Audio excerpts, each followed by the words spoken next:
কালকে আমাদের এই কথা বলতে থাকি জাহান্নামের অবস্থা দেখে, আল্লাহ আপনি জাহান্নাম বানাইছেন তো বানাইছেন, জাহান্নাম দিয়ে মানুষ ভরপুর করবেন, অতএব আমার খানদানের যত লোক আছে সমস্ত লোককে আপনি জাহান্নামে পাঠাই দেন, আমাকে জাহান্নাম থেকে আপনি বাঁচায় দেন।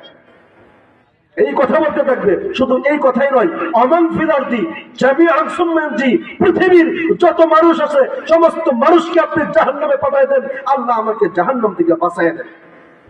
এই কথা বলতে থাকবে। কাল কিয়ামতের দিন কি অবস্থা হবে? কিসের এত অহংকার, কিসের এত অহংকার, কিসের এত বাহাদুরি? সম্পদের অহংকার করতেছেন। কবি বলেন, ইকবাল শায়ের, কবি ইকবাল বলেন, এ तुम्हारा माल दौलत तो तेरा शाही महल, या वो तुझको